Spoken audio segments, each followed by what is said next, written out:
We suffer more in imagination than in reality. Seneca.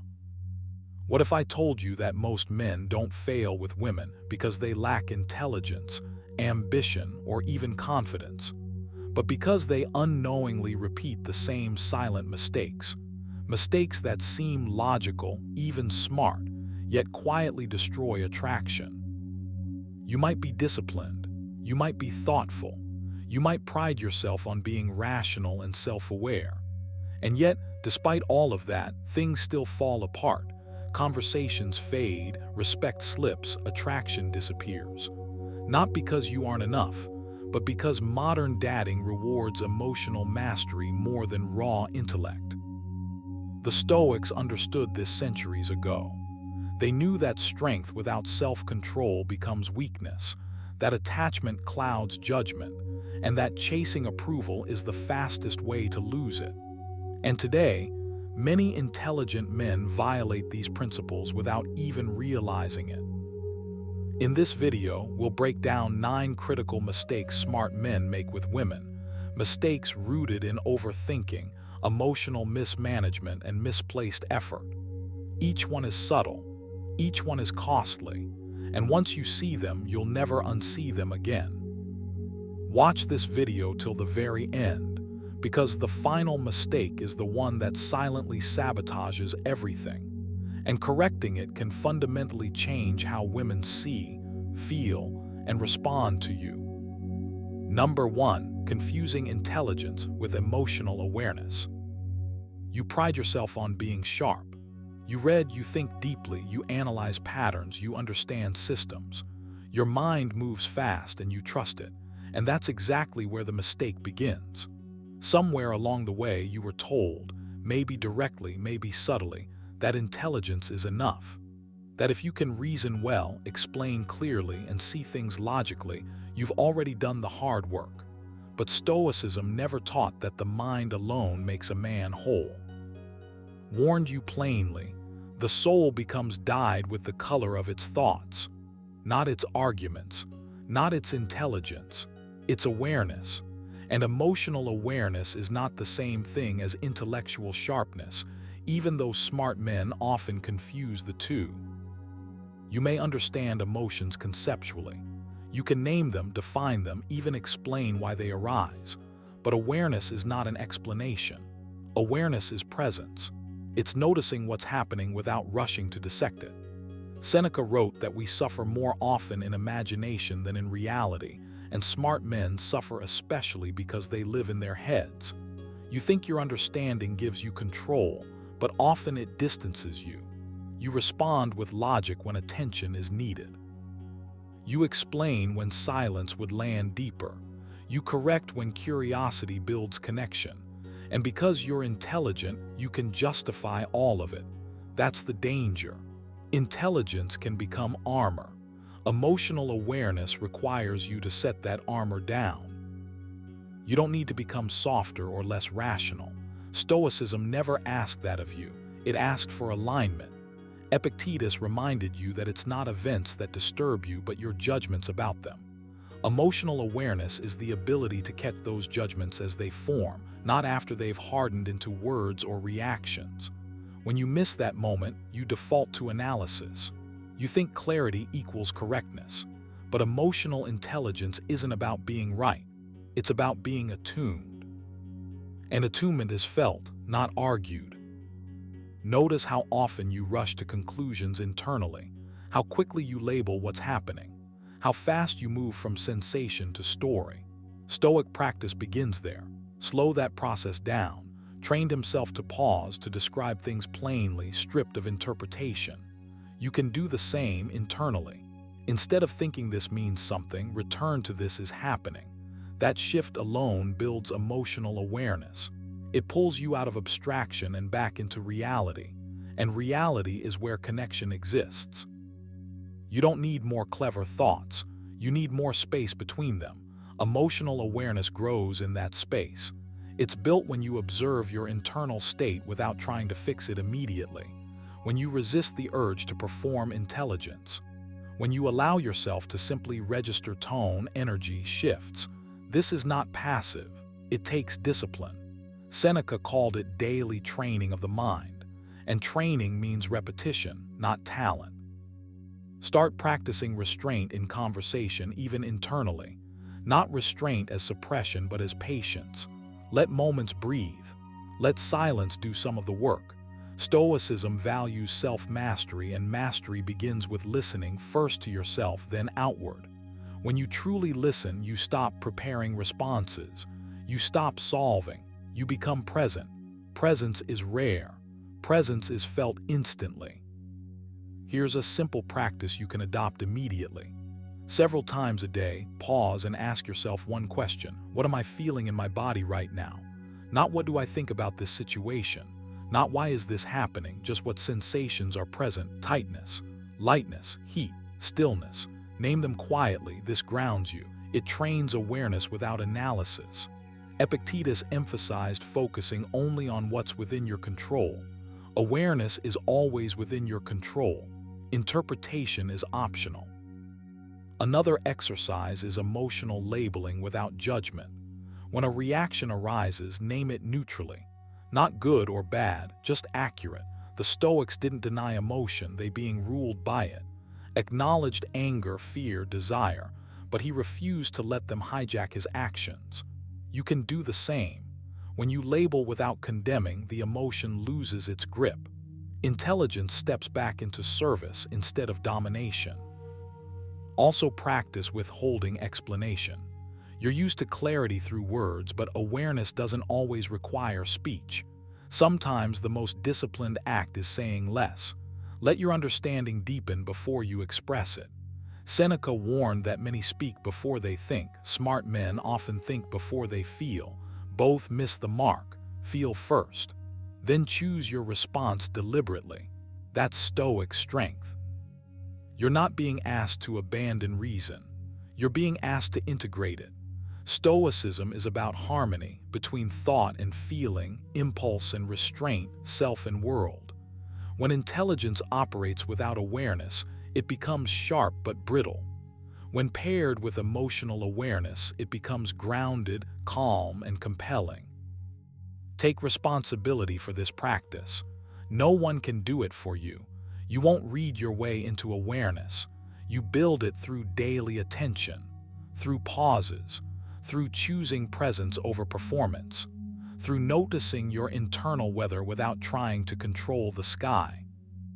Wrote, if you are distressed by anything external, the pain is not due to the thing itself, but to your estimate of it. Emotional awareness lets you catch that estimate in real time.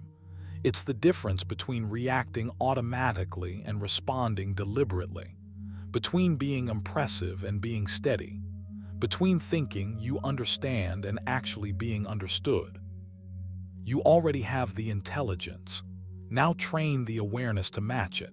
That's where real composure is forged. That's where respect grows naturally. And that's where Stoicism stops being an idea you admire and becomes a discipline you live. Number 2, over-explaining instead of letting actions speak. You don't over-explain because you're weak or foolish. You do it because you care, because you want to be understood, because somewhere along the way you learned that clarity equals safety, and that if you just say enough, explain enough, justify enough, people, especially women, will finally get you. But this habit, subtle as it feels, quietly works against you. Not because words are bad, but because excess words reveal an inner restlessness. And restlessness is never attractive. The Stoics understood this deeply. Epictetus warned, if you wish to improve, be content to appear clueless or stupid in extraneous matters.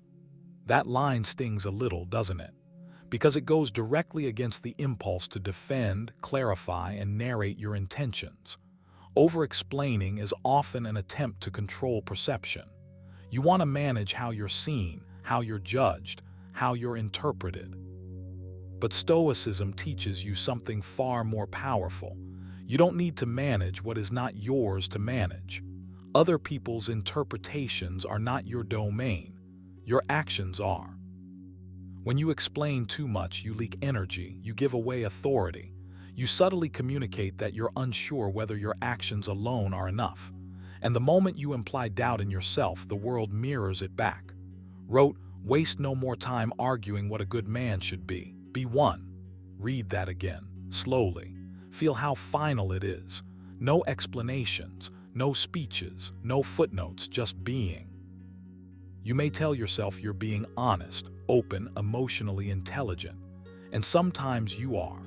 But there's a line thin, invisible, where honesty turns into justification, where openness becomes self-defense, where emotional intelligence becomes emotional spillage. Over-explaining often comes from a fear of silence.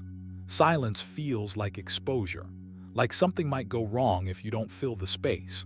But silence, when paired with grounded action, is one of the strongest signals of inner order. Stoicism doesn't ask you to become cold or mute. It asks you to become precise, to say less but mean more. Seneca wrote, nature has given us 2 ears and 1 mouth, so we may hear twice as much as we speak. Over-explanation ignores this ratio. It floods the moment with words when what's needed is presence. When you speak less, you listen more. When you listen more, you respond instead of react. And when you respond, your actions gain weight. Here's the uncomfortable truth you need to hear. Explaining your intentions doesn't make them real. Living them does. You don't need to narrate your values. You don't need to convince anyone of your depth, your integrity, or your seriousness. Those things are felt through consistency, through calm follow-through, through restraint. A man who acts decisively and quietly doesn't need to announce what he stands for. It's obvious. Over-explaining also traps you in the future. You talk about what you will do, what you mean to do, what you're trying to do. Stoicism pulls you back to the present moment. Right now is the only place character exists. Epictetus reminded his students that philosophy is not something you talk about at dinner. It's something you practice when life presses against you. Words are cheap when they're not anchored to behavior. There's another layer here, deeper and more personal. Over-explaining is often an attempt to earn trust instead of embodying reliability. You think if you explain your reasoning clearly enough, trust will follow. But trust is built in silence, in repetition, in emotional steadiness, in doing what you say once and then letting that be enough. Every extra explanation after that weakens the original promise. So what do you do instead? You begin by slowing down your speech. Literally, fewer sentences, shorter ones. You pause before responding. You ask yourself a simple Stoic question: is this necessary? Not helpful, not clever, necessary. Ask himself this constantly, and you should too. Most of what you're tempted to explain falls away under that lens. You also practice letting discomfort exist. The discomfort of not clarifying, the discomfort of not defending yourself, the discomfort of allowing silence to stretch. This is where growth lives. This is where you reclaim power. You don't rush to fill the space. You stay grounded in your body. You breathe. You let your actions speak on your behalf, even if it takes time, especially if it takes time. Here's a practical exercise. For the next week, notice every time you feel the urge to explain yourself, not just out loud, but internally. Pause, count to 3. Then ask, have my actions already answered this? If the answer is yes, say nothing. Let the moment stand. Another exercise, commit to under-promising and over-delivering. Say less up front, do more afterward. This rewires your sense of self-trust. Another Stoic practice is negative visualization. Not to become pessimistic, but to loosen attachment. Imagine that no explanation you give will be fully understood, ever. Now ask yourself, would I still act the same way? If your answer changes, that's your signal. You've been acting for approval, not alignment. Real confidence doesn't depend on being understood. It depends on being aligned with your principles. You're not here to persuade the world of your worth. You're here to live in a way that makes persuasion unnecessary. When you stop over-explaining, something subtle shifts. Your words gain gravity. Your silence gains presence. Your actions start to land harder because they're no longer padded with excuses or explanations. Remember this Stoic truth and carry it with you. Character doesn't need a narrator. It reveals itself over time, in patterns, in restraint, in quiet strength. So speak less. Do more. Let go of the need to be understood immediately. Trust that consistency will speak louder than any explanation ever could. And when you feel that familiar urge to explain, pause, breathe, and choose action instead. That choice, repeated daily, is how you become the man whose presence answers questions before they're ever asked. Number 3, seeking validation, rather than maintaining self-respect. One of the quiet traps you can fall into, especially if you're thoughtful, intelligent, and self-aware, is mistaking validation for connection. It happens subtly. You tell yourself you're being understanding, flexible, accommodating. But underneath that surface, there's a hunger to be approved of, to be chosen, to be seen as worthy. And the moment your sense of worth starts leaning on someone else's reaction, you've already given away something essential: your self-respect. The Stoics warned against this long before modern psychology put a label on it. Epictetus said, "If you want to improve, be content to be thought foolish and stupid." What he was pointing to wasn't arrogance or detachment, but freedom. The freedom that comes when your value is no longer negotiated through external applause. When you seek validation, your inner compass starts to wobble. You adjust your words, soften your boundaries, mute your instincts. Not because it's right, but because you want to maintain approval. And the paradox is cruel. The more you chase validation, the less grounded you appear and the less respect you feel for yourself. Stoicism teaches you that self-respect is not loud. It doesn't announce itself. It's quiet, firm, and unbothered. Reminded himself, I have to go to work as a human being. Not as a pleaser, not as a performer. As a human being acting in alignment with reason and virtue. That's your task too. You don't need to be cold or distant to be self-respecting. You just need to stop outsourcing your worth. The moment you notice yourself waiting for reassurance, replaying conversations in your head, or subtly shaping your behavior to get a certain response, that's your signal. Pause. Breathe. Ask yourself a harder question. Am I acting from principle or from fear of disapproval? That single question can interrupt years of unconscious habits. Stoicism isn't about suppressing desire, it's about disciplining it. Wanting to be liked is human. Needing to be liked is bondage. Self-respect begins when you decide that your values are non-negotiable, even when it costs you comfort. Seneca wrote, "He who is brave is free." Brave here doesn't mean aggressive or confrontational. It means being willing to tolerate discomfort without collapsing into self-betrayal. You stop explaining yourself excessively. You stop chasing clarity when silence already gave you the answer. You stop shrinking your needs to appear agreeable. Not because you're playing a role, but because you finally understand that dignity is more attractive than approval, and peace is worth more than praise. This shift requires practice, not once, daily.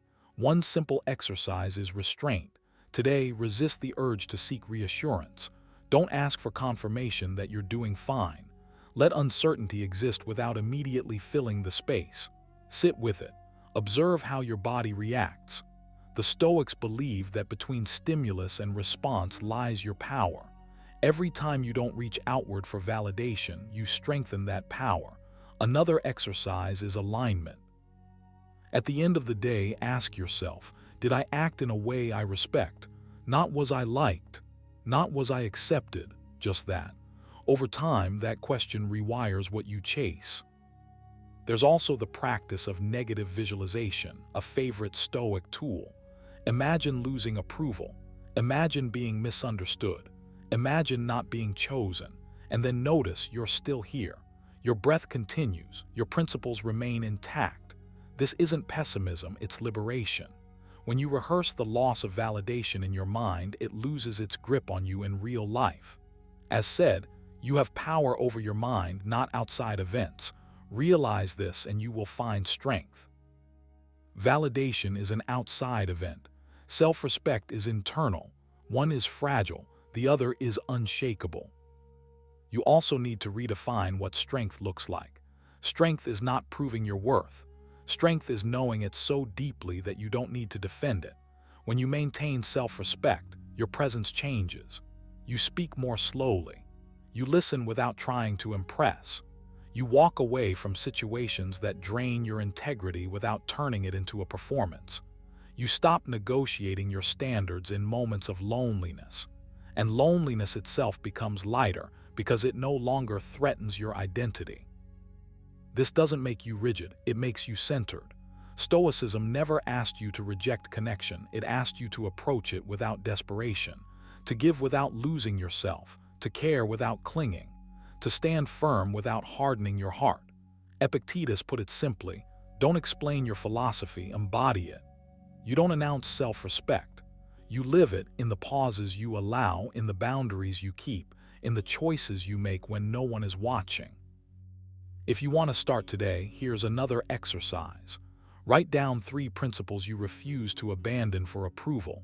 Not dramatic ideals, quiet truths. Then for the next week, let those principles guide your actions, even when it feels uncomfortable. Especially then. Discomfort is not a warning sign. It's often a sign you're growing. Each time you choose self-respect over validation, you build an internal steadiness that no reaction can take away. And remember this, the goal is not to be admired by everyone. That's impossible and exhausting. The goal is to be at peace with yourself. When you stop chasing validation, something surprising happens. You become more present, more grounded, more real. You stop asking, am I enough? And start living as if you already are. That's not arrogance. That's Stoic clarity. And from that place, every interaction becomes lighter, cleaner, and more honest, because you're no longer trying to earn your worth. You're simply expressing it. Number 4, ignoring boundaries in the name of logic. You tell yourself you're being reasonable. You explain, clarify, justify. You believe that if your logic is sound enough, if your intentions are clean enough, then boundaries shouldn't be an issue. After all, you're not trying to harm, manipulate, or control. You're trying to understand. And yet, this is exactly where many intelligent men go wrong. You mistake logic for awareness and explanation for respect. Stoicism never taught you to override another person's limits just because your reasoning feels correct.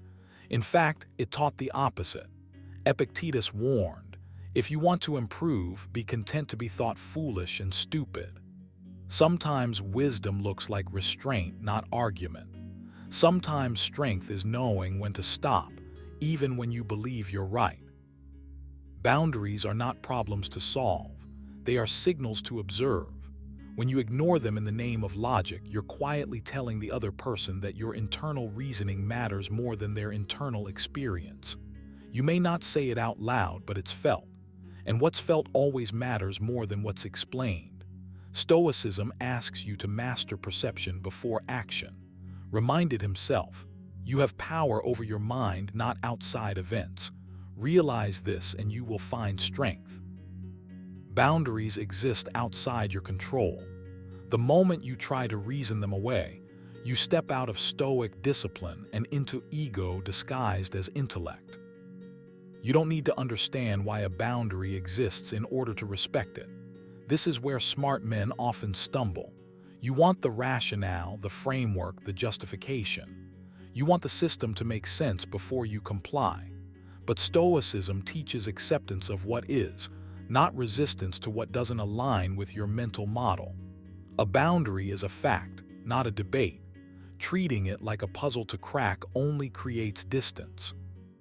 Silence, restraint, and adjustment communicate far more strength than persistence ever could. There's a subtle arrogance in believing that clarity will dissolve discomfort, that if you just phrase things better, push a little longer, explain a little deeper, the other person will eventually see your point. But Stoic wisdom is rooted in humility. Seneca wrote, "He who is brave is free." Freedom here is not the freedom to push, but the freedom to stop, to step back without resentment, to choose dignity over compulsion. When you respect boundaries instantly, without protest, you demonstrate self-command, and self-command is always more compelling than persuasion. Ignoring boundaries also signals inner chaos, even if your words sound calm. It suggests that you need a certain outcome to feel settled. Stoicism asks you to reverse that equation. You act with virtue first and let outcomes fall where they may.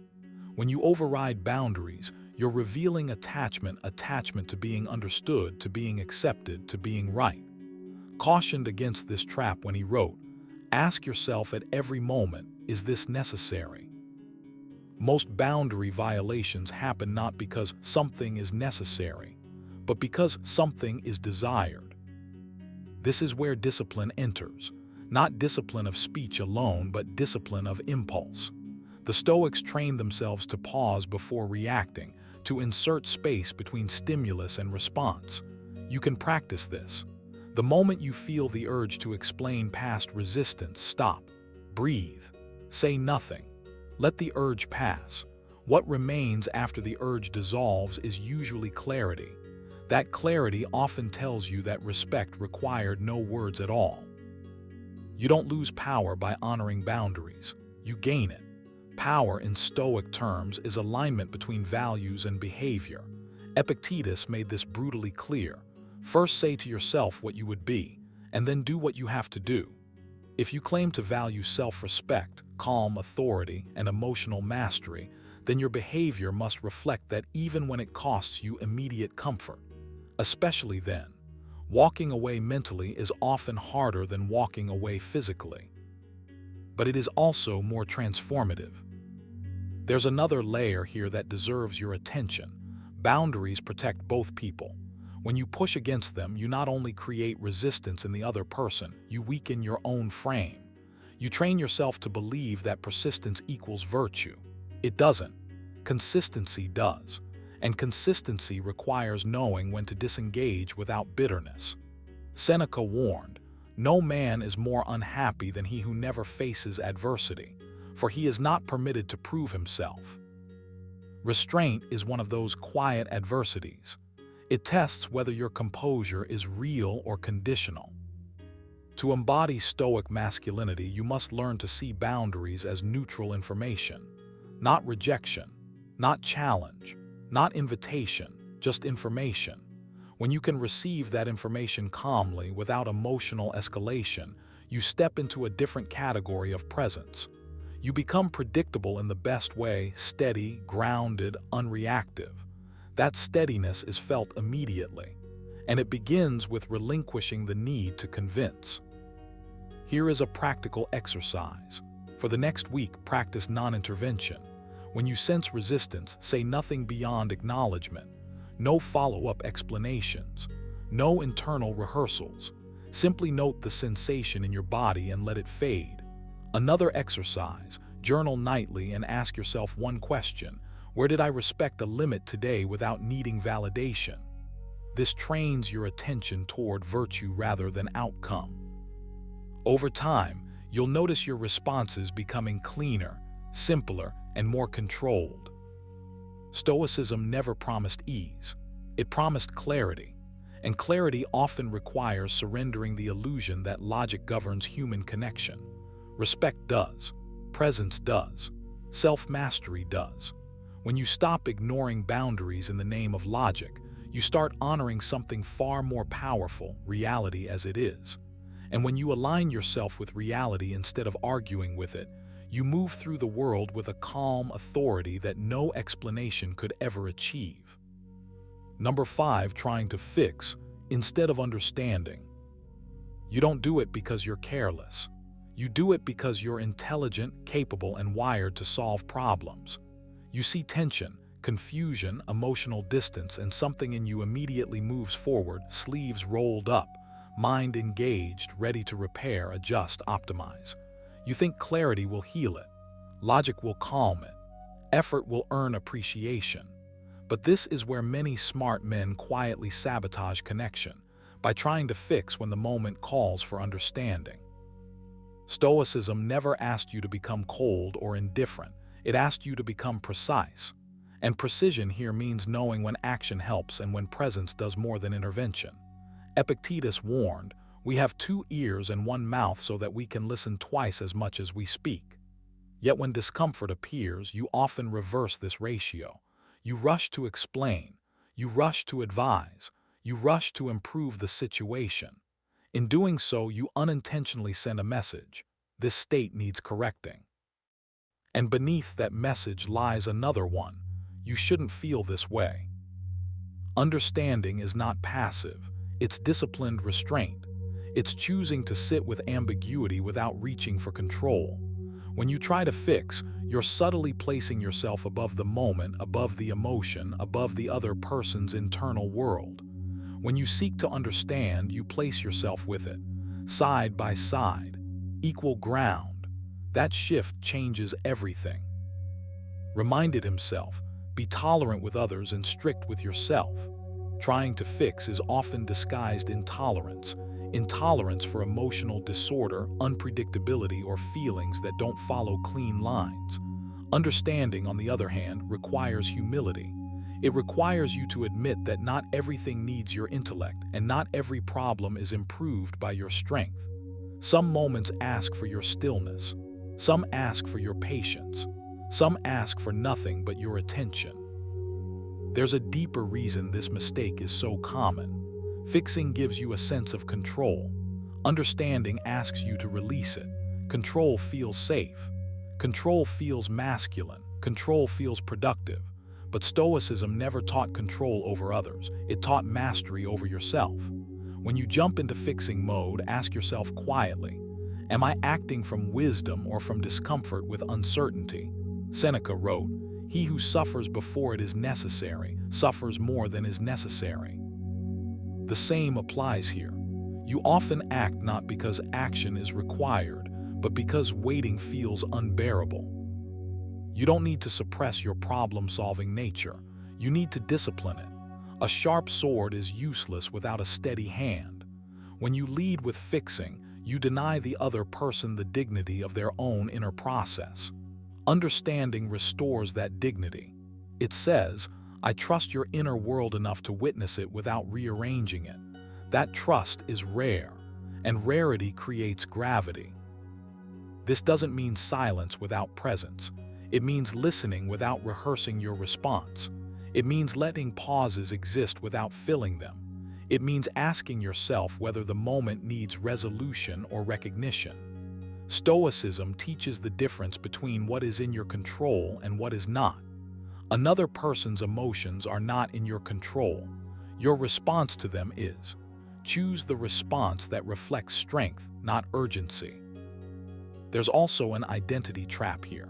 Being the one who fixes can become how you measure your worth. When you're needed, you feel valuable. When you're not, you feel invisible. So you rush to fix to secure your place. But Stoicism calls you away from transactional value. Your worth is not proven by utility. It's revealed by character. Waste no more time arguing what a good man should be, said. Be one. A good man doesn't impose solutions to feel important. He offers understanding because it is right. Understanding requires you to slow your internal tempo. Fixing is fast. Understanding is deliberate. Fixing seeks closure. Understanding allows openness. When you master this, something shifts. Your presence becomes grounding instead of corrective, calm instead of controlling. You stop managing emotions and start respecting them. And respect, far more than advice, creates connection. Here's a practical exercise to train this discipline. The next time you feel the urge to explain, advise, or resolve, pause internally and count 3 slow breaths. During those breaths, repeat silently, "This is not mine to fix." Then ask yourself one simple question. What is being expressed beneath the words? Stay there. Don't answer out loud. Just notice. This trains awareness instead of reaction. Another exercise, practice reflective listening in your own mind. When emotions are present, summarize them internally without judgment. not solutions, not improvements, just recognition. This strengthens your capacity to understand without interference. Over time, your nervous system learns that you don't need to act to be steady. You can remain centered without controlling the outcome.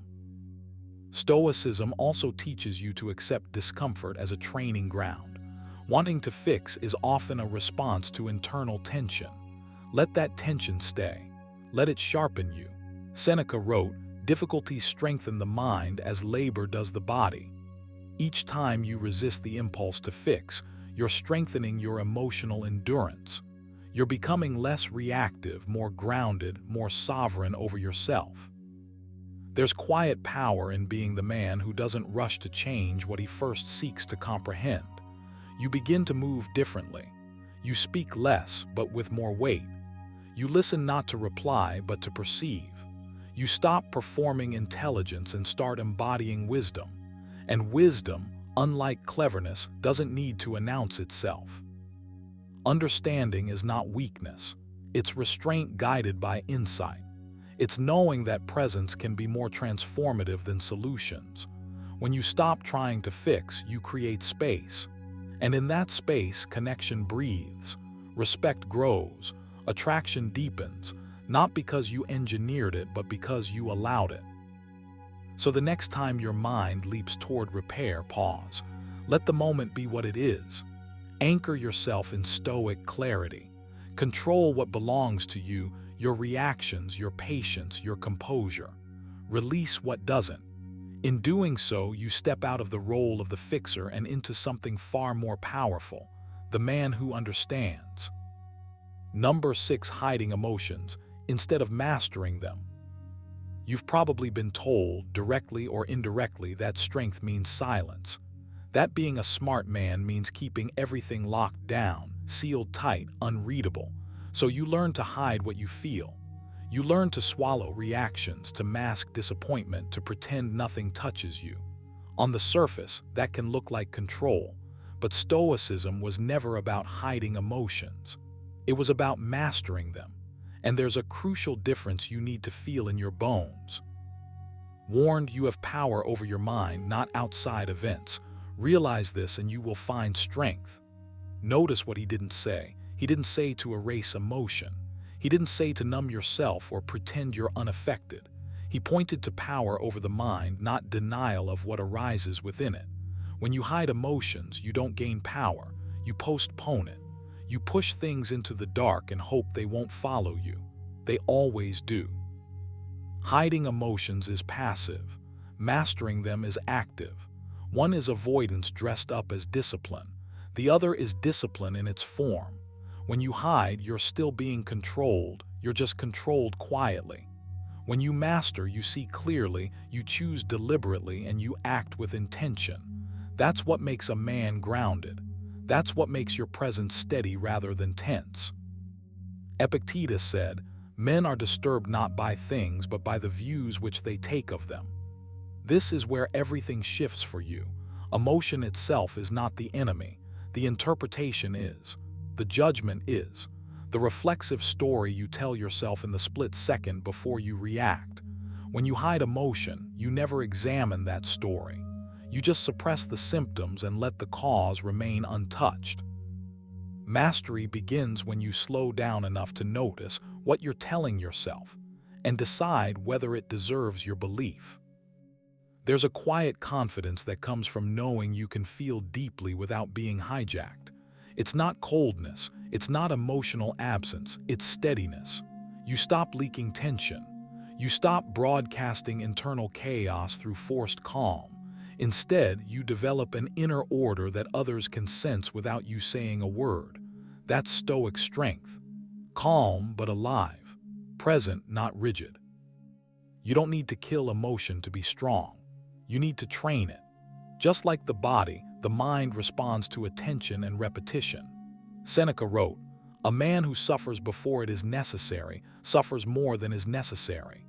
Hiding emotions often means suffering twice, once in silence now, and once later when the pressure breaks through in ways you didn't choose. Mastery reduces unnecessary suffering because you face what's real as it appears, not after it has fermented. Start by changing your relationship with the first spark of feeling. The Stoics called this the initial impression.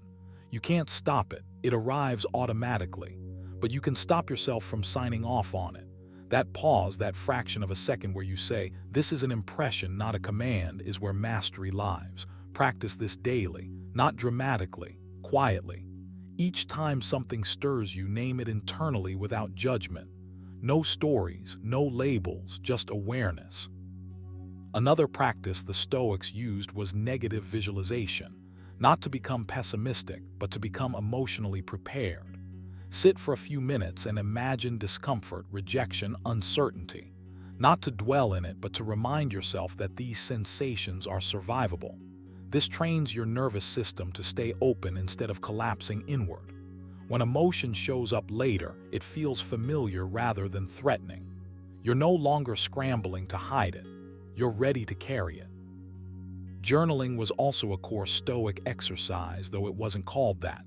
Wrote to himself, not for performance, not for validation, but for clarity. Do the same.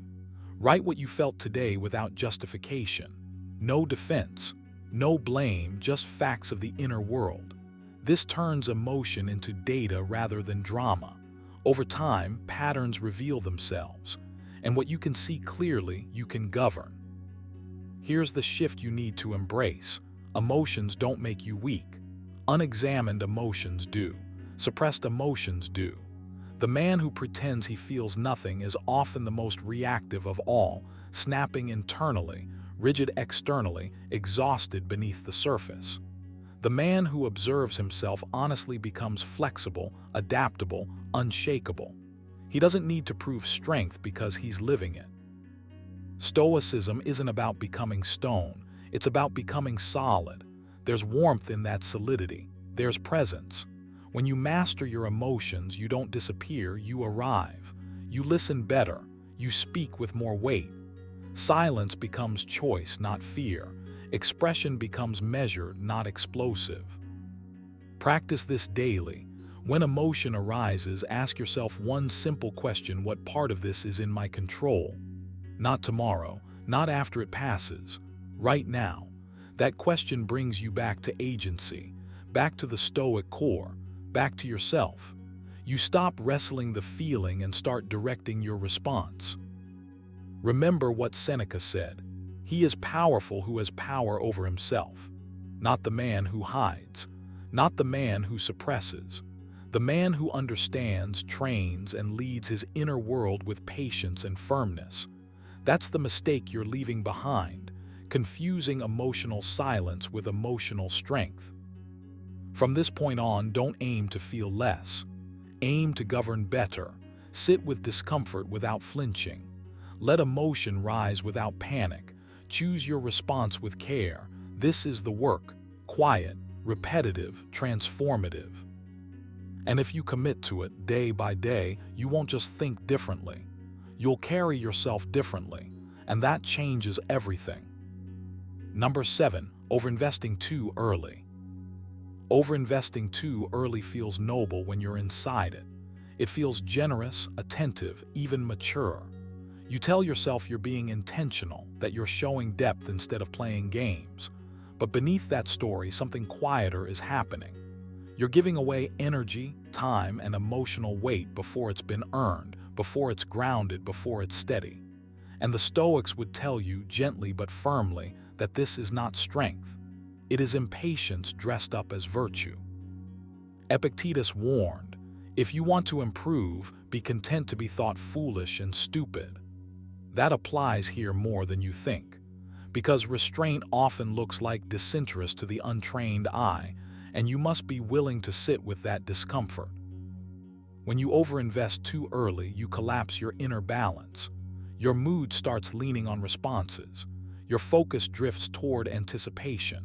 You begin calculating instead of observing. None of this is loud or dramatic. It's subtle, but the cost is real.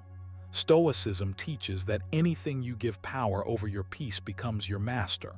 When your emotional energy runs ahead of reality, You place your calm in someone else's hands before they've shown they can hold it. Wrote, you have power over your mind, not outside events. Realize this and you will find strength. Overinvesting too early is the quiet refusal to realize that power. This mistake often comes from a good place.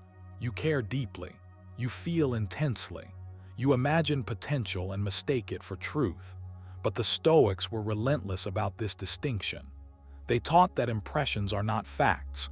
Just because something feels meaningful does not mean it is stable. Just because attention is warm does not mean it is lasting. When you pour yourself in too quickly, you stop seeing clearly. You rush the unfolding. And in doing so, you deny yourself the chance to remain centered, grounded, and self-directed. What's really happening is this: you are trying to secure certainty in a space that requires patience. You want reassurance before reality has had time to speak. Seneca put it plainly: he who suffers before it is necessary suffers more than is necessary. Overinvesting early is suffering in advance. You're reacting to imagined loss, imagined distance, imagined outcomes, and that reaction shapes your behavior in ways you don't even notice. Your words get heavier. Your attention gets sharper. Your silence gets harder to hold. And suddenly, the ease that once existed begins to disappear. Stoicism does not ask you to be cold. It asks you to be measured. There is a difference. Detachment in the Stoic sense is not withdrawal, it is self-respect. It is choosing to remain whole regardless of outcome. When you invest slowly, deliberately, you allow space for reciprocity to emerge naturally. You allow interest to reveal itself rather than forcing it into form. You stay rooted in your own rhythm instead of adjusting yourself to someone else's pace. This is not strategy, it is alignment. You must understand this deeply. Attraction, connection, and respect grow in environments where there is room to breathe. Overinvestment suffocates that space. It communicates urgency where calm would be more powerful. It signals fear of loss where confidence would speak louder. The Stoics believed that virtue is enough, that if you act with reason and self-command, outcomes take care of themselves. When you overinvest early, you abandon that trust. You try to control the uncontrollable. And control, the Stoics remind us, is an illusion. So what do you do instead? You begin by slowing your internal tempo. Not your interest, not your curiosity, but your emotional acceleration. You allow yourself to feel without immediately acting on the feeling. You practice presence without projection. You remind yourself again and again that nothing is owed to you simply because you feel strongly. Advised, receive without pride, let go without attachment. That sentence alone can recalibrate your entire approach if you let it. A powerful practice is this: when you feel the urge to give more, pause, not forever, just pause. Ask yourself whether this action is coming from abundance or anxiety, from choice or fear, from calm or anticipation. Write the answer down if you need to. Numbing the impulse weakens its grip. This is Stoic discipline in action. You are not suppressing desire, you are governing it. Another exercise is to redirect excess energy inward. When you catch yourself leaning forward emotionally, return to your body. Breathe slower. Lengthen your exhale. Ground yourself in what is immediately real rather than what might be. Seneca often emphasized daily self-audit. At night, review your actions. Ask where you gave too much too soon, not with shame, with curiosity. Improvement begins with honest observation, not self-attack. You should also practice deliberate withholding, not as manipulation but as self-respect. You do not need to reveal everything at once. Depth unfolds over time. Even the Stoics shared their wisdom slowly, knowing that understanding ripens through repetition and experience. Allow silence to exist. Allow space to do its work. If something is real, it will not vanish because you didn't rush toward it. Most importantly, anchor your identity somewhere stable. The Stoics warned against tying your sense of worth to externals. When your value comes from your principles, your discipline, your conduct, You no longer need to overinvest to feel secure. You show up fully without overreaching. You care without clinging. You offer without depleting yourself. This is quiet power. Remember this: you are not here to convince. You are here to express. You are not here to prove worth. You are here to embody it. Overinvesting too early is often an unconscious attempt to be chosen. Stoicism teaches you something far more radical: to choose yourself first, not in isolation but in integrity. Take this forward with you. Practice restraint as a form of confidence. Let interest breathe. Let connection earn its depth. And trust that what is aligned does not require you to rush toward it. As Epictetus said, first say to yourself what you would be, and then do what you have to do. Be steady, be patient, be rooted. That is the Stoic way, and it changes everything. Number 8, arguing to win, instead of listening to connect. You don't argue because you're cruel or arrogant. You argue because you're sharp. You see patterns quickly. You connect dots fast. You sense inconsistencies and feel an almost physical pull to correct them. To you, clarity feels like care. Truth feels like respect. And somewhere along the way, you started believing that if you could just explain yourself better, more logically, more precisely, you'd be understood, appreciated, even admired. But here's the quiet mistake. When you argue to win, you stop listening to connect. And connection is never built on victory. Epictetus warned, we have 2 ears and 1 mouth so that we can listen twice as much as we speak. That line isn't poetic fluff, it's a discipline. When you're focused on winning a point, your ears close even if your head nods. You're not receiving, you're preparing. You're loading the next response. You're sharpening a rebuttal instead of softening into understanding. And the strange thing is, the smarter you are, the easier it becomes to fall into this trap. Intelligence can become armor. Logic becomes a shield. And suddenly, every conversation turns into a quiet contest. You feel compelled to dominate. Stoicism never taught you to suppress your mind. It taught you to master it. Wrote, if someone is able to show me that what I think or do is not right, I will happily change. Read that again. Not reluctantly, not defensively, happily. That's not weakness, that's power. The Stoic man doesn't need to be right in every moment because his worth isn't tied to winning verbal battles. When you argue to win, you hand your piece to the outcome. When you listen to connect, you keep your center no matter where the conversation goes.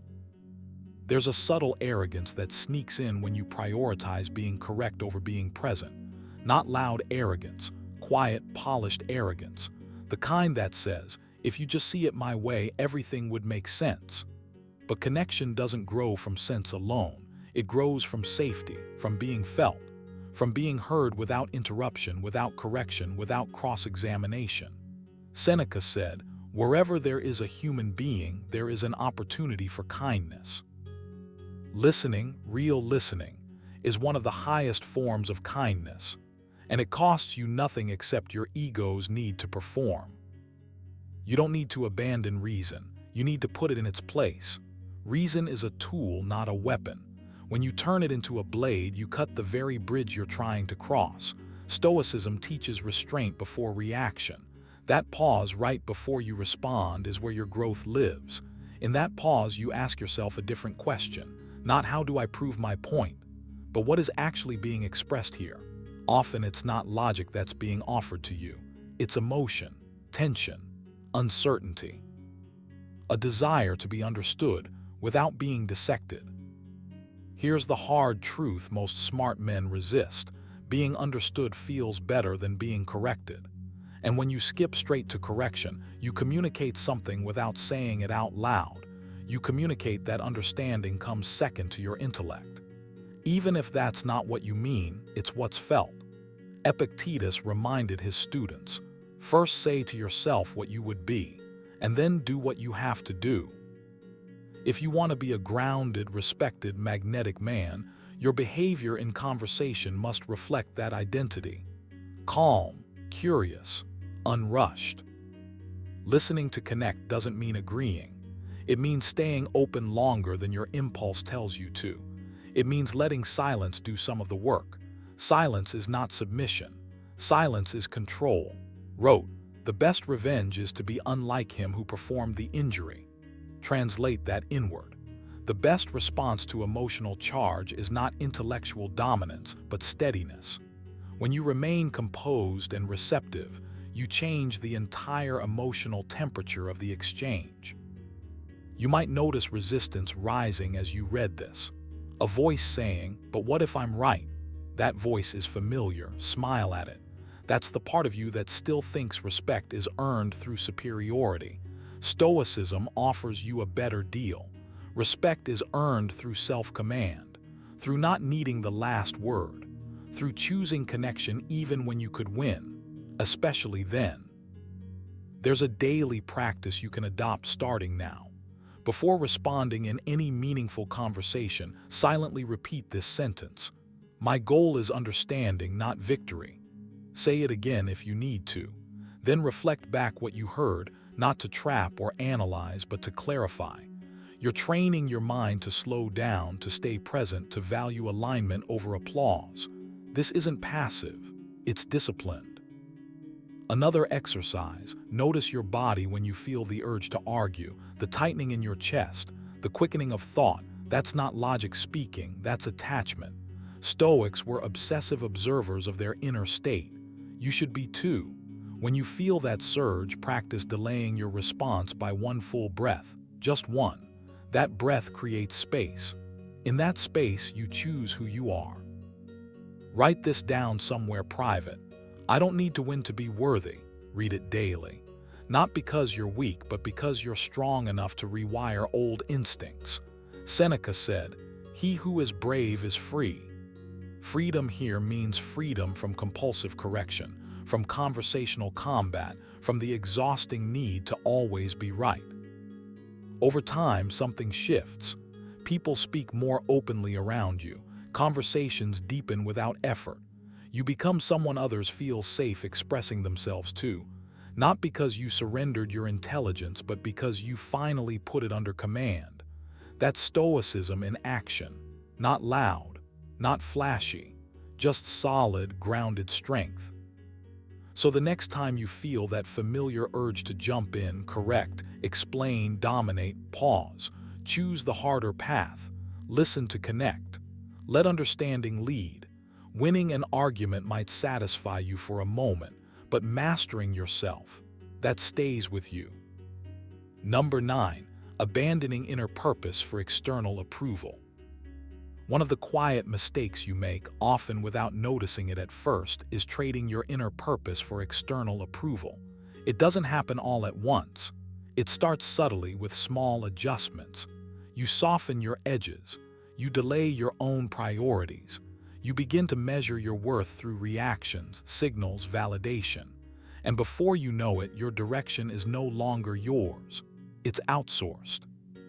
The Stoics warned against this centuries ago, not because approval is evil, but because dependence on it makes you unstable. Epictetus said, "If you want to be invincible, make yourself dependent on nothing that lies outside your own will." Read that again. Nothing outside your will, not attention, not admiration, not desire. When you abandon your inner purpose to be liked, you hand over the steering wheel of your life. You feel this mistake most clearly in your body, a tension you can't name, a sense of performing instead of being. You start asking silently, was that enough? Or did I say the right thing? And the more intelligent you are, the easier it is to rationalize this behavior. You call it adaptability, you call it social awareness, you call it emotional intelligence, but deep down you know the truth. You are bending instead of standing. Warned, if you are distressed by anything external, the pain is not due to the thing itself, but to your estimate of it. When approval becomes the metric, your peace becomes fragile. You rise and fall with someone else's reactions. That is not strength. That is emotional debt. Stoicism teaches you that purpose is not something you negotiate. It is something you commit to. Your inner purpose is your axis. It is what orders your decisions when things feel uncertain. When you abandon it for approval, you don't become more attractive or respected. You become harder to read, even to yourself. There is nothing compelling about a man who is constantly adjusting his inner compass to please the moment. Seneca put it plainly, "He who is brave is free." And bravery here is not loud confidence or dominance. It is the quiet courage to remain aligned with your values even when approval is uncertain. Or you might think this mistake is about women, but it's deeper than that. It's about how you relate to yourself. The moment you prioritize being accepted over being grounded, you start leaking self-respect. And others feel that leak even if they can't articulate it. Purpose gives your presence weight. It gives your silence density. Without it, you fill space with explanation, justification, and overthinking. You talk more than necessary. You seek reassurance without asking for it directly. You react too quickly. Epictetus reminded his students, first say to yourself what you would be, and then do what you have to do. Not the other way around. Not see how they respond, then decide who to be. Reclaiming your inner purpose is not about becoming rigid or cold. It's about becoming internally anchored. When your purpose comes first, approval becomes optional, not essential. You stop negotiating your standards in exchange for attention. You stop performing emotional labor just to be chosen. You start acting from intention rather than anticipation. Wrote, "The tranquility that comes when you stop caring what they say, or think, or do, only what you do." That tranquility is magnetic, not because it tries to be, but because it cannot be shaken easily. Here is where action matters. Stoicism is not a philosophy you admire, it is one you practice. Start with this exercise. Each morning before the day pulls you outward, write down one sentence that defines your inner purpose for the day. Not a goal, a principle. Something like, "Today I act with self-respect regardless of outcome." Or, "Today I do not trade my values for comfort." Carry that sentence with you. Return to it when you feel the urge to seek approval. This is not about suppressing desire for connection. It's about refusing to betray yourself to get it. Another practice is voluntary discomfort, something the Stoics valued deeply. Seneca encouraged it to weaken dependence on externals. Choose moments where you intentionally do not seek reassurance. Let silence exist. Let uncertainty breathe. Notice how often your impulse is to explain, to justify, to soften your stance. Don't judge it, observe it. Awareness is the first reclaiming of power. As said, you have power over your mind, not outside events. Realize this and you will find strength. Every time you resist the reflex to chase approval, you reinforce that power. You also need to redefine what approval means to you. External validation is not nourishment, it's seasoning. Purpose is the meal. When you reverse that order, you starve internally while appearing full externally. Ask yourself honestly and often, would I still choose this action if no one praised me for it? That question alone can dismantle months of self-deception. It brings you back to center. It reminds you that dignity is not granted, it is maintained. Over time, something shifts. You become calmer, not because life becomes easier, but because you are no longer at war with yourself. Your words slow down. Your decisions become cleaner. You stop trying to manage impressions and start embodying direction. And paradoxically, approval becomes more frequent precisely because you no longer depend on it. But now it doesn't own you. Seneca captured this beautifully. The reward of a thing well done is to have done it. When your actions align with your inner purpose, that reward is immediate and internal. So take this seriously, not dramatically but sincerely. You don't need to become someone else. You need to return to yourself. Stop asking who you need to be accepted and start asking who you refuse to abandon. Purpose first, approval second, if at all. That order changes everything. Before you go, remember this timeless truth from Epictetus. No man is free who is not master of himself. The mistakes we discuss today aren't about intelligence, looks, or status. They're about self-mastery. The moment you stop chasing validation, stop over-explaining, and stop reacting emotionally, everything shifts. Not because you're trying to impress women, but because you're finally grounded in who you are. Stoicism teaches us that real attraction is a byproduct of inner order. When you control your emotions, respect your time, and stand firm in your values, you become rare in a world full of neediness and noise. And rarity is attractive. If even one point in this video made you pause and reflect, imagine what applying all 9 can do for your confidence, your relationships, and your life. This isn't about manipulation. It's about becoming the calm, disciplined man who doesn't beg for attention because he doesn't need to. If this resonated with you like the video, share it with a brother who needs to hear it, and subscribe for more Stoic wisdom for modern men. Remember, master yourself, and the world, including women, will respond accordingly.